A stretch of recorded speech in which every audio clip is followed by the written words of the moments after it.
आज तक सिस्टम भ्रष्ट था और वो माँ बाप उनको एक सपना लेके स्कूल के अंदर भेजते हैं, लेकिन जब उनकी ज़िंदगी लाशें बनकर आती है, या आखिर कब तक मौतों का आंकड़ा बढ़ता रहेगा, आखिर कब तक सरकारें मौन रहेगी। वो नौजवान आज खेत गिरवे रखेगा या फिर माँ के गहने गिरवे रखेगा या फिर वो बड़ी मुश्किल से पैसा जुटाएगा मजदूरी करके और जयपुर जैसे जोधपुर जैसे महंगे शहरों में आकर फीस इकट्ठी करके नौकरी लगता है। दूसरी नौकरी छोड़ के 4 साल तक एसआई भर्ती के अंदर रहे, बड़े सपने सजाए और इस सपनों के साथ में जैसे एसआई भर्ती रद्द की बात हुई, आप चोरों को पकड़ो, बेईमानों की फौज में ईमानदार मारा जा रहा है। बड़े बड़े डाकू को पकड़ेंगे, मच्छों को पकड़ेंगे, लेकिन वो फिर से मजदूरी करेगा, फिर से माँ के गहने बेचेगा, फिर से खेत गिरवे रखेगा कि ना तो उनके पास पैसे बरामद हुए, ना ही उनके पास ऐसा कोई ठोस एविडेंस प्राप्त हुआ। सवाल ये खड़ा होता है कि जयकृष्ण पटेल को 2.5 करोड़ रुपए देने वाला क्यों तैयार हुआ, तो कैसे उनको कुचला जाए, कैसे उनको दबाया जाए। तो सरकार अपने तरीके के हथकंडे अपना रही है। यदि वो व्यक्ति जीत जाएगा तो लोकतंत्र के साथ में बद्दा मजाक होगा और इस तरीके से तानाशाही सरकारें मन मर्जी से अगर ये करना चाहती है तो चुनाव क्यों कराती है। पहली बार किसी बालिका ने शिक्षा के लिए अपनी जान गंवाई, गुरु के लिए अपनी जान गंवाई। कि सरकार चाहती है कि हमारा जो इतिहास है उसको दबाया जाए, हमारी जो आने वाली पीढ़ियां हैं उनको अंधेरे में धकेला जाए। सम्मान करते और हम हमारे तरीके से जीते। मैं धर्मों पे कोई कमेंट नहीं करना चाहूँगा। मैं ये कहना चाहूँगा कि थोड़े दिन पहले झालावाड़ के अंदर पिपलोदी एक स्कूल है, उसके अंदर जो घटना हुई थी वो दर्दनाक थी, मानवता को शर्मसार कर ले इस तरह की थी। और ये घटना इसलिए थी कि आज तक सिस्टम भ्रष्ट था और उस सिस्टम के अंदर जो विद्यार्थी है, जो माँ बाप हैं, उनको एक सपना लेके स्कूल के अंदर भेजते हैं, लेकिन जब उनकी ज़िंदगी लाशें बनकर आती है तो कहीं न कहीं पूरे सिस्टम पर सवाल खड़ा करते हैं। और इसके बाद में लगातार झालावाड़ के बाद में हमारे कोटड़ा के अंदर एक आदिवासी बालक वो उसी तरीके की स्कूल की लापरवाही की वजह से दीवार के अंदर दब के मर गई। उसके बाद में 3 हमारे जो लोग थे प्रतापगढ़ जिले के पीपलकुंट के अंदर एक दीवार के पास में खड़े थे, उनके ऊपर दीवार गिर गई।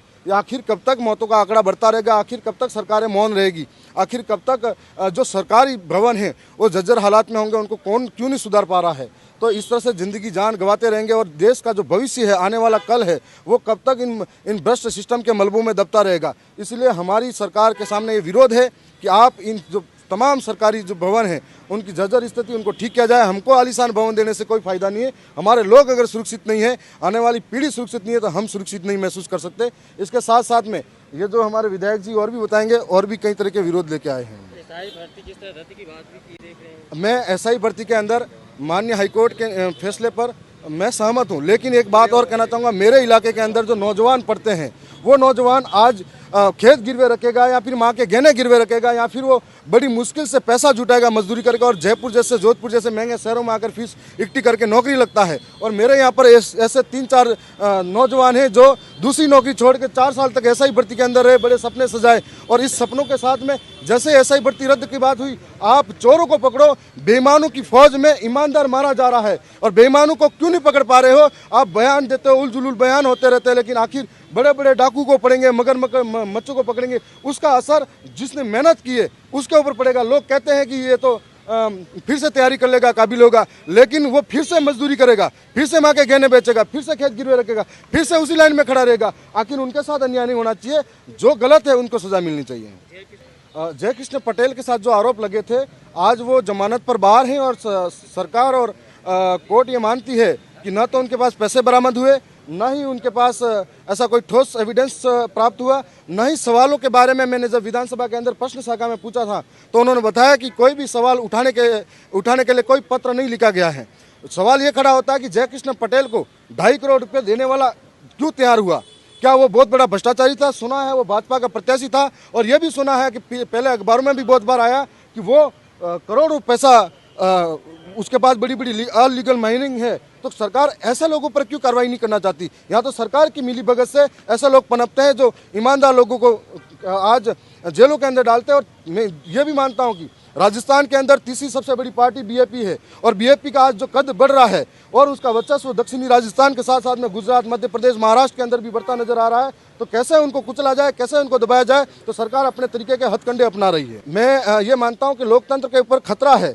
आज राजतंत्र को खत्म करने के बाद में लोकतंत्र स्थापित हुआ। इस लोकतंत्र के अंदर वोट का अधिकार मिला और वोट अगर चोरी होगा तो आखिर लोकतंत्र कैसे स्थापित हो पाएगा। हमारे इलाके के अंदर सलोमपुर विधानसभा सीट के अंदर उपचुनाव हुआ था, आखिरी 2 राउंड पूरी गिनती नहीं, उससे पहले माला पहनाकर प्रत्याशी निकाला गया बीजेपी का और आज हाईकोर्ट ने फिर से उनके जो मशीनें थी वो रिकाउंटिंग के लिए दोबारा सुरक्षित रखी गई है। आने वाले समय में वो गिनी जाएगी। यदि वो व्यक्ति जीत जाएगा तो लोकतंत्र के साथ में भद्दा मजाक होगा। और इस तरीके से तानाशाही सरकारें मन मर्जी से अगर ये करना चाहती है तो चुनाव क्यों कराती है।